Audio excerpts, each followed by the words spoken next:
I still remember the day Clara pulled up in front of my house. Her car, engine rumbling like her heart was racing. Please stay with me as I tell you my story. Don't forget to like, share, and subscribe to this channel, for your support means the world to us. Back to my story. She was my only daughter, beautiful, ambitious, and always in a hurry.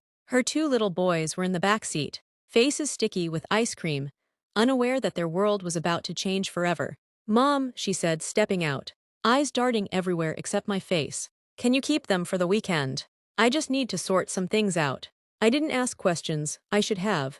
She kissed the boys quickly, promised she'd be back Sunday, and drove off before I could even wave goodbye. The sound of her tires faded down the street, and with it, my peace of mind. Sunday came, no call, no message, no Clara. By Wednesday, I started to panic. I called her phone, disconnected. I reached out to her friends. No one had seen her. Even her landlord said she'd cleared out her apartment. It was as if my daughter had vanished into thin air. The boys cried every night, asking when mommy would come. I told them soon, even when I knew it was a lie. Days turned into weeks, weeks into months. I enrolled them in school, fed them, clothed them, and loved them like my own. Somewhere deep inside, I still hoped Clara would knock on the door one day and explain everything. But she never did. And just when I thought I'd buried that pain, 12 years later, I saw her again, standing in a courtroom, dressed in white, with hatred burning in her eyes. That was the day she called me a kidnapper. It was a quiet morning when I found the letter. It sat on my porch like a snake coiled in brown paper, harmless until opened. I didn't recognize the handwriting, but the bold stamp caught my eye. From the district court. My hands trembled as I tore it open. Each word felt like a blade. "You are hereby summoned on the charges of child abduction and unlawful custody." I froze. My heart pounded so hard I thought it might break through my chest. My daughter, my own flesh and blood, had filed it. By evening, Ethan and Liam came home from work. They'd grown into fine young men, strong, kind, everything I'd prayed they'd be. Liam noticed the papers on the table and frowned. "Grandma, what's that?" I tried to steady my voice. "It's from your mother." Ethan snatched the letter, scanned it, then slammed it down. "She's suing you for kidnapping us." His voice cracked in disbelief. "She said I took you from her," I whispered. Liam laughed bitterly. "Took us, she left us." We sat in silence. The clock ticked louder than usual, mocking us. Later that night, I met with my lawyer, Mr. Donovan. He was calm, methodical, everything I wasn't. "This is serious," he said. "If we can't prove she abandoned them, you could lose custody, maybe even your freedom." I looked him in the eyes. "I have proof. Something she doesn't know I kept." He leaned forward. "What proof?" I reached into my purse and placed a sealed brown envelope on his desk. "Inside here is the truth about what really happened." He stared at it for a long moment before asking, "Does anyone else know about this?" I shook my head. And by the next morning, the envelope was gone. When I woke up the next morning, something felt off. My handbag wasn't where I'd left it. The papers on my desk had shifted slightly, just enough for me to notice. My heart began to thud as I reached inside my purse. The envelope was gone. At first, I tried to convince myself I'd misplaced it. I searched every corner of the house, the drawers, under the sofa, even the kitchen cabinets. Nothing. By noon, panic had turned into dread. Someone had been in my house. Ethan and Liam came downstairs when they heard me rummaging through the drawers. "Grandma, what's going on?" Liam asked. "The envelope," I said, my voice trembling. "It's missing." They exchanged confused looks. Ethan frowned. "You mean the one with Mom's letters?" I froze. He remembered. "Yes." I whispered, "Those letters and something else." Liam's eyes darkened. "You think someone broke in?" "Maybe," I said. "Or maybe someone close took it." That suggestion hung heavy in the air. For a moment, no one spoke. Then Ethan slammed his fist on the table. "Why would anyone do that?" I didn't answer, because deep down, a terrible thought had already crossed my mind. The only people who knew about that envelope were me, my lawyer, and someone else I trusted once. That night, I locked every door and sat awake by the window. The court date drawing closer. My thoughts raced back to the last time I saw Clara. Her eyes wild, her voice trembling as she begged me to take the boys. "Just for a weekend, Mom." I had no idea what trouble she was running from. But now, I was starting to fear that trouble had finally found its way back to me. That night, I barely slept. Every creak of the floorboards made my heart leap. The storm outside didn't help.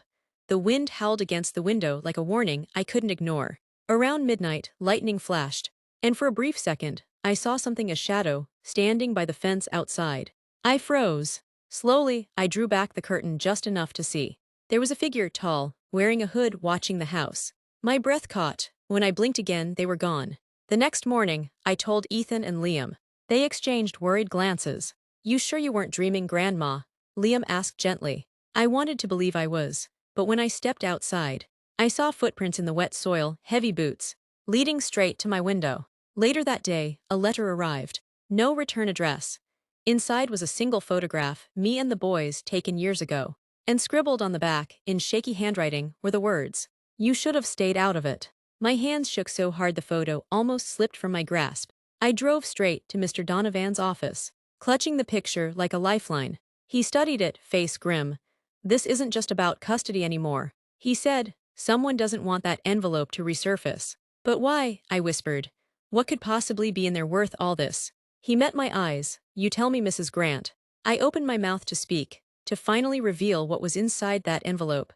But just then, my phone rang. The caller ID made my blood run cold. It was Clara. After 12 years of silence, my daughter was finally calling. When I saw her name flash on my phone, my fingers went numb. I hadn't heard her voice in 12 years. For a moment, I thought it was a mistake. But when I answered, that familiar, trembling voice said, "Mom, we need to talk." My throat tightened. "Now you remember I'm your mother." Silence, then a soft, shaky sigh. "It's not what you think," she said. "Please, just listen." I wanted to hang up, to scream, to demand where she had been all those years. But I couldn't. Something in her voice stopped me. "What do you want, Clara?" I asked. "I didn't abandon them," she whispered. "I was protecting them, and you. There are things you don't understand." My heart pounded. Protecting us from what? But before she could answer, the line crackled. I heard muffled voices in the background. Then a door slam. Her tone turned urgent. "Don't trust anyone, Mom, especially not." The line went dead. I stood frozen, the dial tone buzzing in my ear. My lawyer's words echoed in my head. "Someone doesn't want that envelope to resurface." I drove straight to the police. But without evidence, they dismissed it as a prank call. Even Ethan thought I was being paranoid. Maybe it wasn't even her, Grandma. He said, "People can fake voices now." But I knew my daughter's voice. And the fear in it wasn't fake. That night, I went through my old drawer, the one where I used to keep Clara's childhood things, and found something I'd forgotten. A small silver locket she'd left behind. Inside it was a photo of her and the boys, and a folded note behind it. 5 words, faded but still clear. "If I disappear, trust no one." I sat at my kitchen table, the note trembling in my hands. "If I disappear, trust no one." The words pulsed in my mind, like a heartbeat I couldn't silence. What had Clara gotten herself into? I unfolded the locket again, noticing a faint engraving on the back. Initials I didn't recognize. JM. My stomach tightened. Clara never mentioned anyone by those initials. I wondered if it was connected to the reason she vanished. The next day, I took the locket to Mr. Donovan. He studied it carefully. JM could be a person or an organization. "Have you ever heard of anyone with those initials?" I shook my head. "Never." He leaned back thoughtful. "Then we'll find out. But you should stay alert. Whoever sent that photo knows too much." That evening, I searched through old boxes in the attic. Desperate for clues, among Clara's things, I found a faded envelope with her handwriting on it, dated 12 years ago. My hands trembled as I opened it. Inside was a bank statement, showing a transfer of $250,000 to an account under the name JM Holdings. It didn't make sense. Clara never had that kind of money, and if she did, why leave her children behind? Just then I heard footsteps downstairs. Slow, deliberate, and heavy. I froze. Ethan and Liam were both at work. The floor creaked again. I grabbed my phone. Creeping toward the stairs, every muscle in my body tense. I could see a shadow moving through the hallway. Tall, familiar, deliberate. Then a man's voice said, low and calm, "Mrs. Grant, we need to talk about Clara." I recognized that voice instantly. It was the same police officer who told me, 12 years ago, that my daughter was gone for good. I gripped my phone tightly, my pulse hammering as the man stepped into the light. Officer Dean, the same man who'd looked me in the eye 12 years ago and said, "We found her car abandoned by the river. No trace of her." Now here he was, standing in my living room like a ghost I never expected to see again. "Mrs. Grant," he said quietly, glancing toward the window, "I need you to stay calm." I didn't move. "Calm, after you told me my daughter was dead." His jaw tightened. "That's what I was told to say." My breath caught. Told by who? He looked around nervously. You're not safe here, neither are the boys. Why? He hesitated, then pulled out a small flash drive. Clara stumbled onto something. The company she worked for, JM Holdings. They were laundering money through shell accounts. She found proof. Before she could expose them, they came for her. My knees felt weak. She didn't abandon her sons. He shook his head. She left them with you to protect them. And that envelope you had, she said it contained the final evidence. The room spun, the missing envelope, the shadow outside, the threats. Everything suddenly made sense. Then who took it? I whispered. He hesitated before answering. Someone close, someone who knew where to find it. Before I could ask more, headlights flashed through the window. A car pulled into my driveway. Dean's eyes widened. They found me. He said, if anything happens to me, don't trust anyone, not even your lawyer. He shoved the flash drive into my hand, then slipped out the back door. Seconds later, I heard the screech of tires and a single, deafening gunshot. The sound of that gunshot ripped through the night. Freezing my blood, I ran to the back door, calling out, Officer Dean. But there was nothing, just the echo of my own voice and the smell of burned rubber.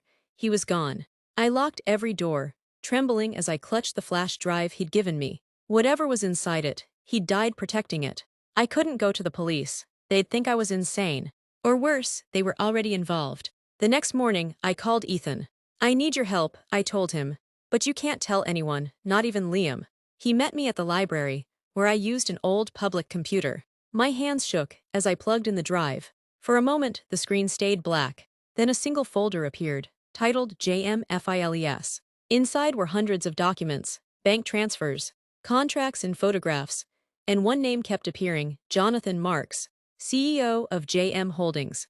My stomach turned when I scrolled further down and saw a list of people under financial partners. The last name on the list made me gasp. Edward Donovan, my lawyer. My heart pounded. The envelope hadn't been stolen by strangers. It had been taken by the one person I trusted most. Ethan leaned over my shoulder. Eyes wide. Grandma, this is huge. We have to go to the authorities. I shook my head.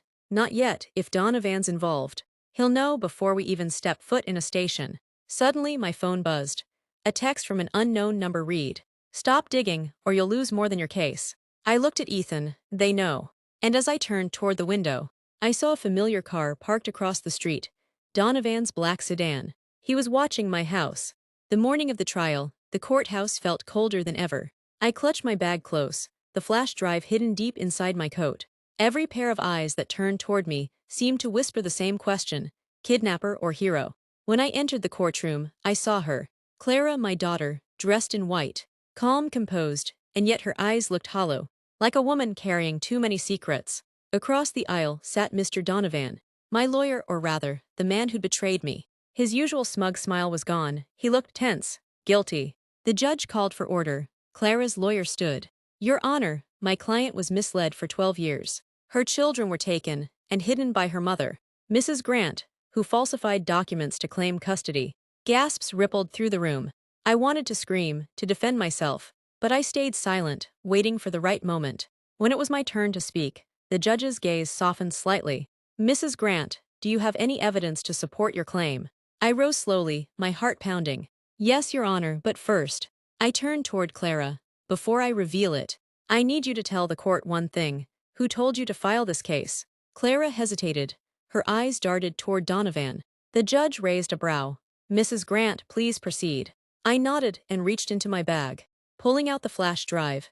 Inside this is everything, proof of money laundering, false statements, and the man who forged Clara's custody documents. Donovan shot to his feet. Objection. He barked, but his voice trembled. The judge frowned. On what grounds? Before he could answer, a bailiff entered, whispering something into the judge's ear. Then the judge looked directly at Donovan and said, Mr. Donovan, you're under arrest. The courtroom erupted in chaos. Donovan's face turned pale as two officers stepped forward to cuff him. He stammered, You don't understand. I was just following orders. But it was too late. The truth was out. The judge slammed his gavel. Order. I stood there, breath shaking. As the flash drive was plugged into the court's projector, images filled the screen, fake custody documents, falsified signatures, and money transfers between JM Holdings and Donovan's law firm. Then the final file appeared, a recorded message. It was Clara's voice. If you're hearing this, it means they've found me or tried to silence me. Mom, I never meant to leave the boys. I found out the company I worked for was laundering money under child adoption fronts. They wanted to use my sons as proof of legitimacy. That's why I had to disappear. The documents in the envelope prove everything, protect the boys, trust no one. My knees gave out. I covered my mouth, sobbing quietly. The entire courtroom fell silent. Clara stood frozen, tears streaming down her cheeks. She looked at me, really looked at me, for the first time in years. Mom, she whispered, I didn't know. I swear, I didn't know what they'd done. I reached for her trembling hand. It's over now, I said softly. We finally have the truth. The judge adjourned the case, ruling in my favor. Ethan and Liam rushed forward, wrapping their arms around us. For the first time in 12 years, my family was whole again. As we stepped outside, I looked toward the sky. Clara smiled faintly. You kept the envelope all these years. I nodded, because deep down I knew one day it would set us all free.